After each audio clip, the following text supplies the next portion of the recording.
Good day, brothers and sisters. Wisdom at Dawn, episode 372. Penetrating the Dharma with firm resolve, a limited understanding. In the following verse, a straightforward mind is where we practice the path. A meticulous mind is the entrance to the path. A humble mind is how we abide by the path. A wondrous mind is the wisdom of the right path. Master says, if we can all have this mindset, then naturally we will draw closer to the Buddha's knowledge and views. As Master had said earlier, the great Bodhi path is direct. Bodhi means awakening, and an awakened mind will never go astray. We all start as ordinary people and walk directly toward the Dharma as taught by the Buddha. Following the path is the right thing to do. Therefore, we must be attentive to the subtle details in the Dharma. Listen with care, and after we listen, deeply experience it through practice. Though words spoken by the Buddha are conditioned phenomena and can be seen and heard, more importantly, he guides us to the unconditioned Dharma, which are true principles. True Dharma is very subtle, but it is present in all places. No matter how small something is, it contains principles. So therefore, a humble mind is how we can discover these to abide by the path.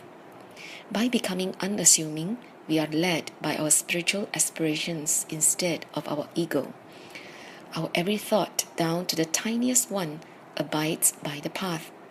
Only in this way can we draw near to the wondrous mind, which is the wisdom of the right path. In the Buddha's lifetime, he had a half-brother named Nanda. Because the Buddha had half-forced Nanda to join the Sangha, his spiritual aspirations were not that firm. He still had many desires and lofty views of himself. One time, Nanda donned a beautiful monastic robe and carried a beautiful alms bowl to ask for alms among the nobles. When people saw this, they commented, "Isn't that the Buddha's brother?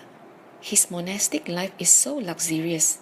He still wears such beautiful clothing, eats such delicious food, and socializes with the nobles in very high-class places." Now, these comments later reached the Buddha, and so he summoned for Nanda promptly and said, "Nanda, you have made a mistake. Although you are engaging in spiritual practice, you have not cut off your desires at all. If you practice in this way, not only will you not attain any virtue, you will cause others to create karma of speech." Upon hearing this, Nanda felt very remorseful. He asked the Buddha, "O Venerable Buddha, how can I eliminate greed, anger, ignorance, and arrogance from my mind?" The Buddha answered, "Go and wear a robe made of discarded rags. They are simple and crude clothing.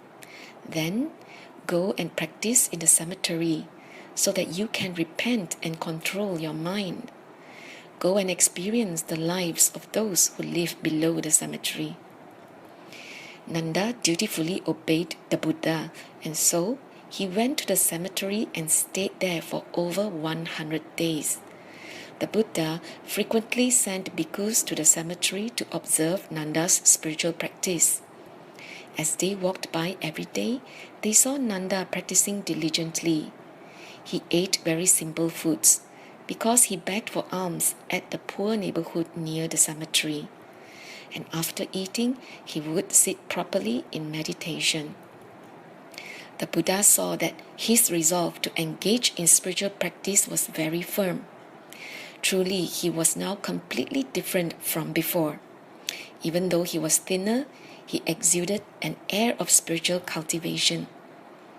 Nanda's mind had become straightforward, meticulous, humble, and wondrous. He had put his heart into entering the path and practiced wholeheartedly. The Buddha was joyful and praised Nanda, saying, "Those who can control their sense organs can also control how much they eat and drink. Thus, they are considered people of wisdom. They well understand the substance and appearance of the mind. Nanda is someone I praise. All of you should learn from him. Master says, the majority of people have improper thoughts, views, and practices, and cannot tame their habitual tendencies. Now, if we cannot find a way to do this, even if the Buddha appears before us, we will be difficult to transform. These people will not hear the right Dharma. And why could they not hear the right Dharma? Well, it is difficult to be born in an era with a Buddha, and even if we were in the same era as the Buddha, perhaps our karmic connection with him is poor. Whether we are connected to a person as family, as friends, or as an acquaintance, the causes and conditions of these relationships may obstruct our practice. Or when we had just begun to learn the Buddha's way, something may happen around us that demonstrates the impermanence of life. Then we may become afraid and think, oh, I have just formed aspirations. Why is it my family, my career, or so on not going well lately? Is it because I'm following the Buddha's teachings? Is this the wrong thing to do? Did my karma bring these maras to test me? Master says Buddha do not send maras to test us. Mara comes from our own minds. If we firmly hold on to our awakened minds, then no matter what challenges we encounter, we will be able to overcome all of them. No matter how severe the karma is, as long as we want to repent, as long as our minds are resolute, then with time, these karmic obstacles will dissipate. And this is the meaning of eliminating karma through conditions. If we lose our spiritual aspirations, then we may remain obstructed and our karmic obstacles may grow. As time passes, our ignorance and afflictions will multiply. Then we will create more bad karma, and this is how it grows. For some, when the mind root is foolish and dull, they will hear the Dharma, but they cannot understand. They are neither wise nor sharp in their capabilities because in the past they had built up too much ignorance and afflictions. Even when they hear the right Dharma, they will become more deluded.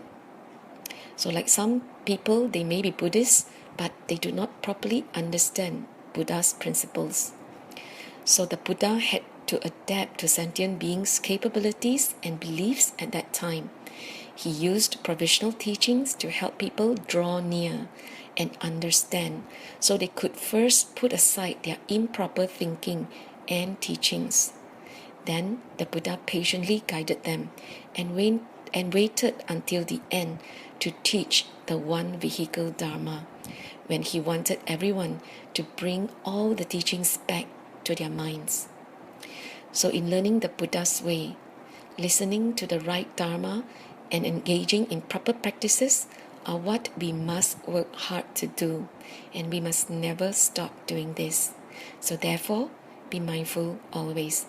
感恩 for listening in, brothers and sisters. May wisdom and inspiration be with all always.